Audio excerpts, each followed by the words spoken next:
Hello friends, polar bear ice cream shop போகிறீங்களா? அப்புறம் டிஃப்ரெண்ட்டாக எதாவது டேஸ்ட் பண்ணணும்னு நினைக்கிறீங்களா? அப்போ கண்டிப்பாக நீங்கள் டேஸ்ட் பண்ண வேண்டிய ஒன்று இதுதாங்க. இது என்னென்னு பார்த்தீங்கன்னா பட்டர் ஸ்காட்ச் பாப் சண்டேங்கிறது தான். இது வேறு ஒன்றும் இல்லைங்க ஃப்ரெண்ட்ஸ். இது என்னென்னு பார்த்தீங்கன்னா பாப்கார்ன் மேலே போடுறாங்க, கீழேயும் பாப்கார்ன் இருக்குது, நடுவில் பட்டர் ஸ்காட்ச் ஃபில்லிங் இருக்குது. இது கேரமல் பாப்கார்ன் தான், மேலே சாக்லேட் சிரப் ஊற்றுறாங்க.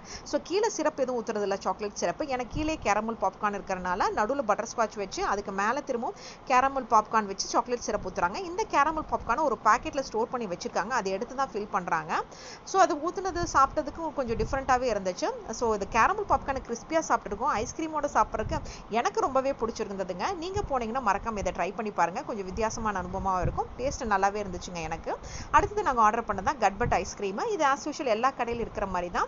கீழே ஐஸ்கிரீம் இருக்கும், நடுவில் நட்ஸ் இருக்கும், மேலே பட்டர்ஸ்காட்ச் ஐஸ்கிரீம் இருக்கும். அது மேலே போட்டிங்கன்னா ஜெல்லிலாம் போட்டிருந்தாங்க. கீழே போட்டிருக்கிற ஐஸ்கிரீமில் பார்த்தீங்கன்னா சிரப் ஊற்றுறாங்க. அது எல்லோ சிரப் வந்து பார்த்தீங்கன்னா பைனாப்பிள் சிரப்பா மேங்கோ சிரப்பான்னு தெரியல, பட் டேஸ்ட் நல்லாவே இருந்துச்சுன்னு சொல்லுவேன். நெக்ஸ்ட் நாங்கள் ஆர்டர் பண்ணதான் பார்த்தீங்கன்னா ரோஸ்டட் வெஜ்ஜி சாண்ட்விட்சு. இதோட சாண்ட்விச் பிரெட் பார்த்தீங்கன்னா 2 ஸ்லைஸ் வருது, கொஞ்சம் குண்டு குண்டாகவே இருந்துச்சுங்க. டேஸ்ட்டு நல்லாவே இருந்துச்சு, கொஞ்சம் ஸ்பைஸியாகவே இருந்துச்சு. இதில் என்ன ஆச்சரியம்னு பார்த்தீங்கன்னா பொட்டேட்டோ சிப்ஸ் எல்லாம் கொடுத்துருந்தாங்க. என்னடா சாண்ட்விச்சோட சிப்ஸ் எல்லாம் தராங்களேன்னு எனக்கு ஆச்சரியமாக இருந்துச்சு. ஸோ இப்படி தாங்க இருந்துச்சு ஃபில்லிங்ஸ், அதுதான் உங்களுக்கு காமிக்கிறேன். கொஞ்சம் ஸ்பைஸியாக இருந்துச்சு. ஸோ இதை ஒரு பைட் பண்ணிவிட்டு ஐஸ்கிரீம் சாப்பிட்றதுக்கு நல்லா இருந்துச்சு. கடைசியாக பில் வந்துருச்சுங்க. இதோட ரேட் சொல்கிறேன் பாருங்கள். கட்பட் ஐஸ்கிரீம் 175 ருபீஸு. அதே நான் பட்டர்ஸ்காட்ச் பாப் சண்டே பார்த்தீங்கன்னா 159 ருபீஸ். அந்த ரோஸ்டட் வெஜ் சாண்ட்விச் பார்த்தீங்கன்னா 119 ருபீஸ். இதெல்லாம் தான் நாங்கள் சாப்பிட்டது.